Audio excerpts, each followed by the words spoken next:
Nintendo's set of intellectual properties are some of the best and easily recognizable in the business, but some of them, like F-Zero and Advance Wars, alas get forgotten about, well at least by Nintendo, with no new entries in years. And it was nearly like that for Fire Emblem. The series has been around since the NES days, but the games were only released in Japan, and it wasn't until the early 2000s the series came to the West, and that was mainly due to the popularity of Marth and Roy in Super Smash Bros. Melee. There was other entries after that also came out, but the sales were less than stellar, so Nintendo was thinking of shelving the series, so they gave the series one last chance to try and popularize the series, and that game was Awakening for the 3DS. And thankfully, Awakening revitalized the series with the best sales the series has ever seen, and placed the series firmly as one of Nintendo's main franchises. Awakening was a brilliant game that really did get me into the SRPG genre with some brilliantly designed maps and memorable characters. After that, we had the Triple Fates release, which, whilst not as great as Awakening, still provided a good time. Then the 3DS's final entry was a fantastic remake of Shadows of Valentia, and we also had a fun Warriors spin-off as well. But now the Fire Emblem franchise is back with the first console entry in 12 years. Three Houses is easily one of the most anticipated Switch titles of the year, and it's finally here. So let's see if it was worth the wait.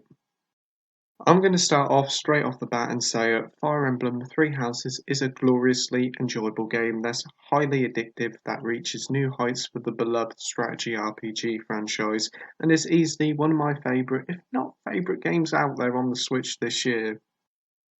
As for the game's story, it's set in the land of Foldland, which has three nations. You play as a mostly silent mercenary who at the start of the game help out three students of a local monastery.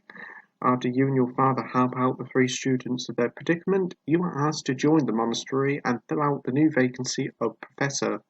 Each of the three different students' houses are one of each of the three nations, and you have to choose which house you're going to teach.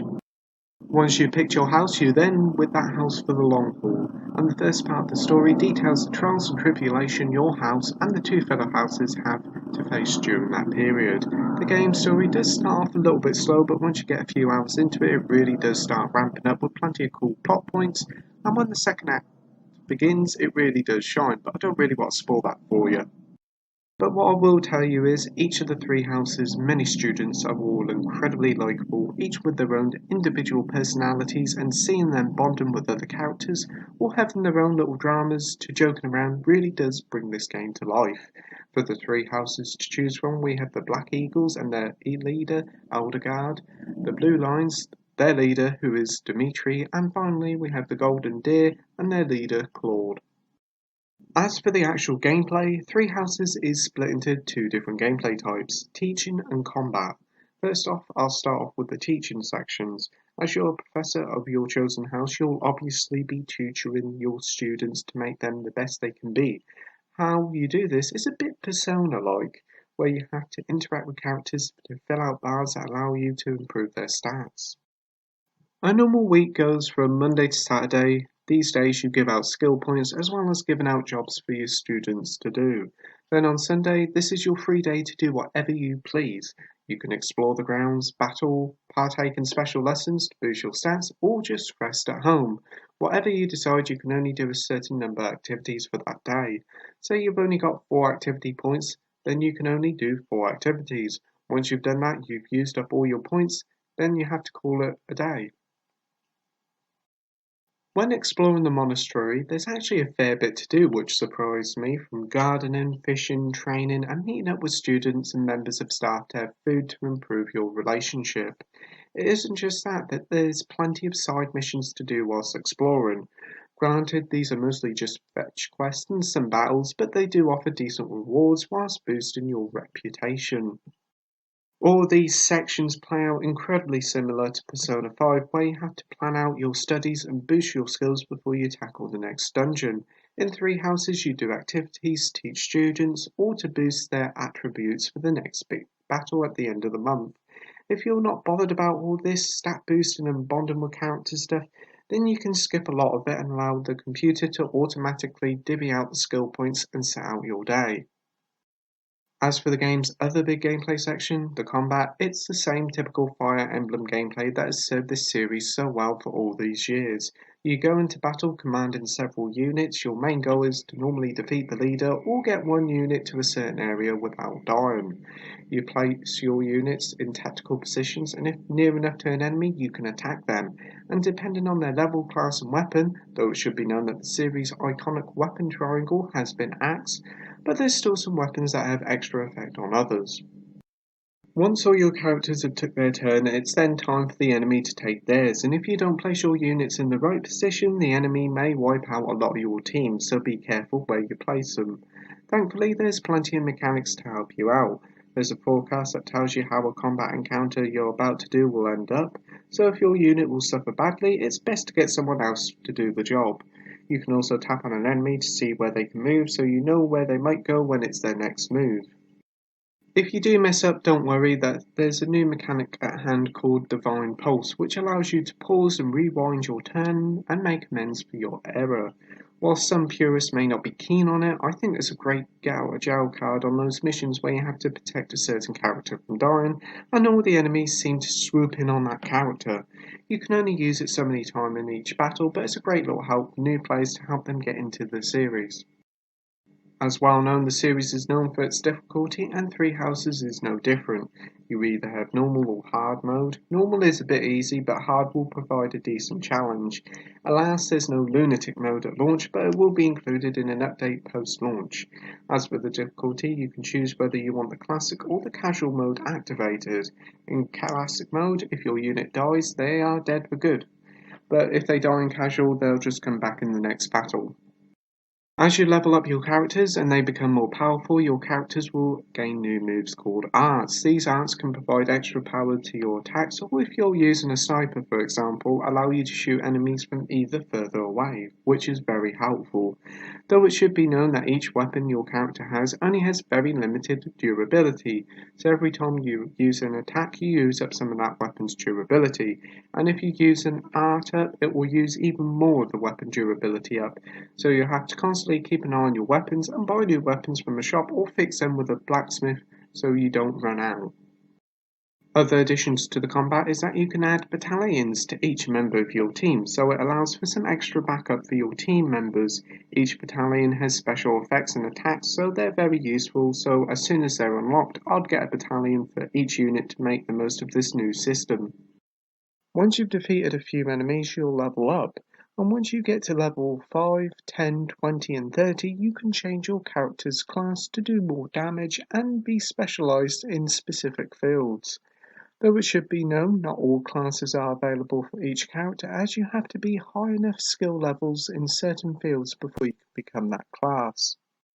For argument's sake, say if your character is level 20 and you want to be a hero, then you need to have an A rank in both sword and axe skills.